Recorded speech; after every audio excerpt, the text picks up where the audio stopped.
Hello नमस्कार दोस्तों की हाल है जी। सब ठीक ठाक हो। ਅੱਜ ਗੁਰੂ ਜੀ ਦਾ ਬਰਥਡੇ ਬਣਾ ਰਹੇ ਆ ਤੇ ਆਪਣੇ ਘਰੇ ਗੁਰੂ ਜੀ ਦਾ satsang ਹੈ। ਦੇਖੋ ਇਤਫਾਕ ਦੇਖੋ, ਕੱਲ ਮੇਰੇ ਬੇਟੇ ਦਾ ਬਰਥਡੇ ਹੈ। 7/7/2014 ਨੂੰ ਇਹ ਪੈਦਾ ਹੋਈ ਸੀ ਤੇ 7/7 ਨੂੰ ਹੀ ਗੁਰੂ ਜੀ ਦਾ ਬਰਥਡੇ ਇੱਕੋ ਦਿਨ ਹੀ ਹੈ। ਗੁਰੂ ਜੀ ਦਾ ਬਰਥਡੇ ਵੀ ਮੇਰੇ ਪੁੱਤਰ ਦਾ ਵੀ। ਤੇ ਅੱਜ ਸੰਡੇ ਵਾਲੇ ਦਿਨ ਅਸੀਂ ਗੁਰੂ ਜੀ ਦਾ satsang ਰੱਖਿਆ ਸੀ ਤੇ ਉਹਨਾਂ ਦਾ ਬਰਥਡੇ ਬਣਾ ਰਹੇ ਆ। ਸਾਰੀ ਤਿਆਰੀ ਕਰ ਰਹੇ ਆ ਬੱਚੇ, ਦੇਖੋ ਪੂਰੀ ਤਿਆਰੀ। ठीक है, छोटे उस्ताद जी भी आ गए। ठीक है, और तुम्हारा देख लो।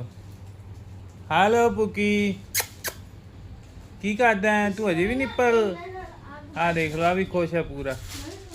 चलो ਤੁਹਾਨੂੰ ਅਸੀਂ ਵੀਡੀਓ ਪਾਉਂਦੇ ਰਵਾਂਗੇ, ਹੱਸਦੇ ਰਹੋ ਖੇਡਦੇ ਰਹੋ। ਸਾਡਾ ਬਲੌਗ ਦੇਖ ਲੈ। ਅੱਜ ਗੁਰੂ ਜੀ ਦਾ ਬਰਥਡੇ ਹੈ, ਖੁਸ਼ੀਆਂ ਭਰਿਆ ਆਇਆ ਹੈ।